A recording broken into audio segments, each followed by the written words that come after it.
இயக்குனர் கே.எஸ். கோபாலகிருஷ்ணன் அவர்கள் தனது அடுத்த படத்திற்கு தயாரானார். முந்தைய படங்கள் தெய்வப்பிறவி, தெய்வத்தின் தெய்வம் வெற்றி பெற்ற நிலையில் அடுத்த படம் தயாரிக்க திட்டமிட்டு படத்தை தயாரித்து வெற்றியும் பெற்று சூப்பர் படமாக மாற்றிய படம்தான் இந்த கற்பகம். முதலில் பிரபல ஹீரோ கிட்ட கதையை சொன்னபோது கதை சூப்பர், இப்படம் நிச்சயம் வெற்றி பெறும் என்று பாராட்டி நான் நடிக்கிறேன் என்று வாக்கும் தந்தார். இதனை கேட்ட அனைவருக்கும் மகிழ்ச்சி. ஆனால் அந்த பிரபல ஹீரோவால் நடிக்க முடியவில்லை.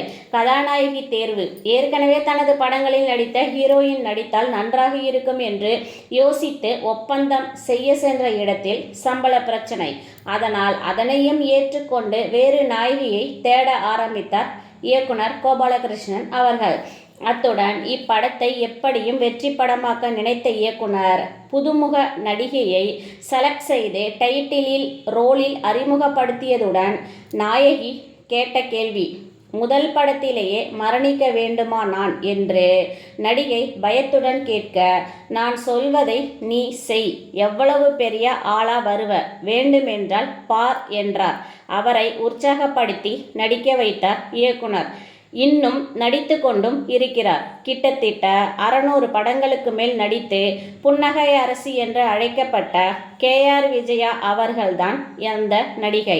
இன்று வரை என் வெற்றிக்கு காரணம் என் இயக்குனர்கள்தான் என்று பெருமையுடன் கூறும் கே.ஆர். விஜயா அவர்கள், நடிப்பு விஷயத்தில் எனக்கு ஏதும் தெரியாது, அவர்கள் என்ன சொல்லி தருகிறார்களோ அதை நான் செய்கிறேன், படமும் வெற்றி பெறுகிறது என்கிறார் கே.ஆர். விஜயா அவர்கள்.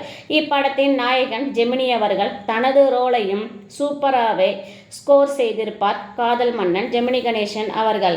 இதற்கு முன்பு நாயகியாக சரோஜா தேவியை செலக்ட் செய்து ஒப்பந்தம் செய்ய சென்ற போது சரோஜா தேவி கால்ஷீட் கவனித்து கொண்டிருந்த அவரது அம்மா, சம்பளம் பத்தல, எங்களுக்கு தர காசு 10 மடங்கா திரும்பி நீங்க எடுக்கத்தானே போறீங்க என்று பணத்தை பார்த்தா பிரபலங்களை வைத்து படம் எடுக்க முடியுமா என்று கேட்ட வார்த்தை இப்படத்தை கோபத்தின் உச்சிக்கே சென்றதுடன் இப்படத்தை வெற்றி படமாக்க நினைத்து வெற்றியும் பெற்றார் கே.எஸ். கோபாலகிருஷ்ணன் அவர்கள்.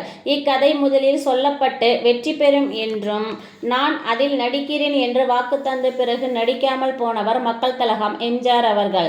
இதற்கு பிறகு மக்கள் திலகத்தை வைத்து எந்த படத்தையும் இயக்கவில்லை கே.எஸ்.ஜி. அவர்கள். இயக்குனர் கே.எஸ்.ஜி. அவர்கள் முதலில் சில படங்களுக்கு பாடல்களை எழுதினார். பிறகுதான் வசனகர்த்தா, இயக்குனர், தயாரிப்பாளராகவும் மாறிப்போனார்.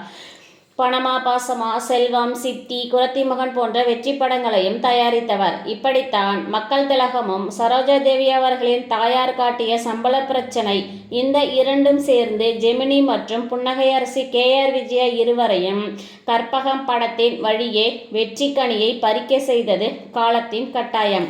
கற்பகம் கே.ஆர். விஜயா அவர்களின் முதல் படம் 100 நாட்களை கடந்து ஓடியது. சினிமா துறையில் நுழைய வாய்ப்பை ஏற்படுத்திய கே.எஸ். கோபாலகிருஷ்ணன் அவர்களே புன்னகை அரசி கே.ஆர். விஜயாவின் 100வது படமான நத்தையின் முத்து, 200வது படமான படிக்காத பண்ணையார் படத்தையும் தயாரித்து வெற்றி படமாகவும் மாற்றியவர். இயக்குனர் திலகம் என்று பெருமையுடன் அழைக்கப்பட்ட இந்த கே.எஸ். கோபாலகிருஷ்ணன் அவர்கள்தான். தொடர்ந்து இணைந்திருங்கள். நன்றி.